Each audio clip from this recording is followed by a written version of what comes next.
భారతదేశంలో అసలు ఒక సంస్థ ఏదైనా ఉందా అని వెతికాను.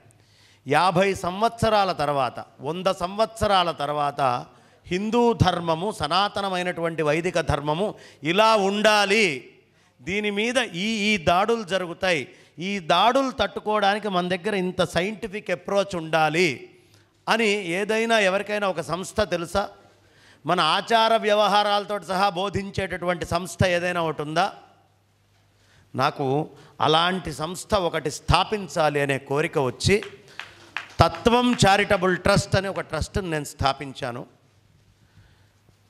మొత్తము వైదిక ధర్మానికి మనము ఒక ప్రణాళికాబద్ధమైనటువంటి వ్యవస్థని స్థాపించాలి అనే ఉద్దేశ్యంతో కాకినాడ రాజమండ్రి మధ్యలో, నేను పుట్టింది పెరిగిందంతా హైదరాబాద్, నాకు అసలు వేరే ప్రాంతాలతో ఎక్కువ పరిచయం లేదు, ఏదో ఉపన్యాసం చెప్పడం వెళ్ళిపోవడం తప్ప.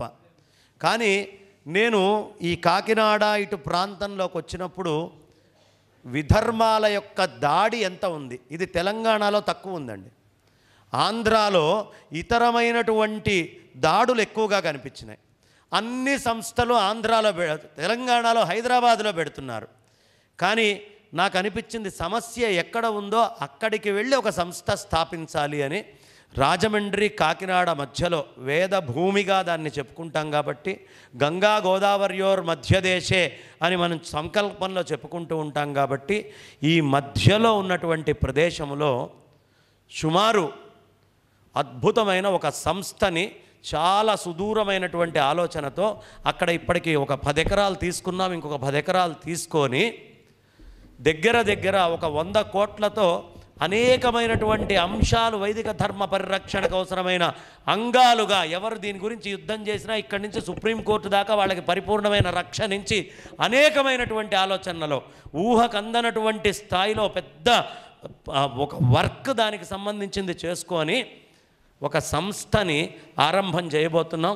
అనంతశ్రీ విభూషితులు శ్రీ శ్రీ శ్రీ భారతీ తీర్థ మహాస్వామి చరణులు, శ్రీ శ్రీ శ్రీ విధుశేఖర భారతి మహాస్వామి చరణుల వారి ఆశీస్సులతో ఒక మహాసంస్థని విద్యారణ్య స్వామి వారు విజయనగర సామ్రాజ్యాన్ని ఎంత చిత్తశుద్ధితోటైతే స్థాపించారో అంత చిత్తశుద్ధితోటి కేవలం సనాతన వైదిక ధర్మాన్ని పరిరక్షణ చేయడం కోసం ఒక సంస్థని స్థాపించుకోబోతున్నాం. తత్వ ఆశ్రమం, తత్వం చారిటబుల్ ట్రస్ట్, ఇది కేవలం రీసెర్చ్ ఇన్స్టిట్యూట్గా ఉంటుంది.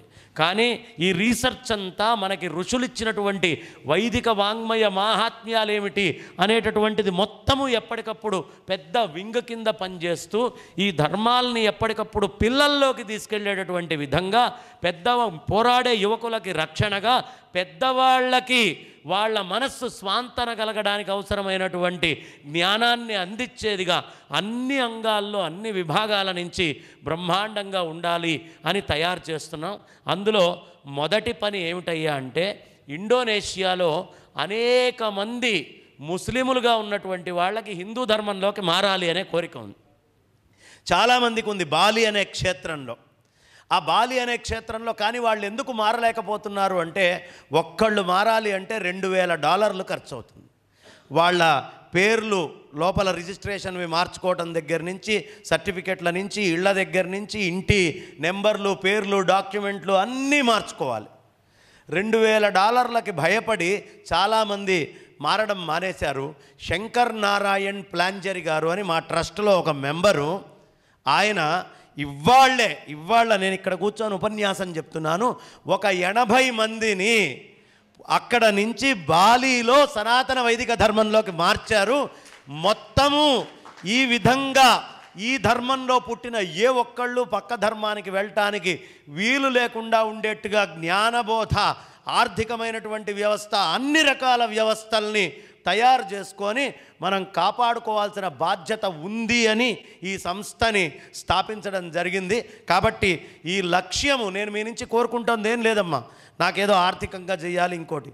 అందరి మనస్సు పవిత్రమైంది, గొప్పది. కాబట్టి మనస్ఫూర్తిగా ఒక్కసారి కళ్ళు మూసుకొని మీరందరూ ఆ పరమాత్మని ప్రార్థించండి. ఈ సంస్థ రక్షించడంలో దిగ్విజయంగా ముందర ఉండాలి అని మనస్ఫూర్తిగా కోరుకోండి. ఇదే నేను కోరుకుంటోంది.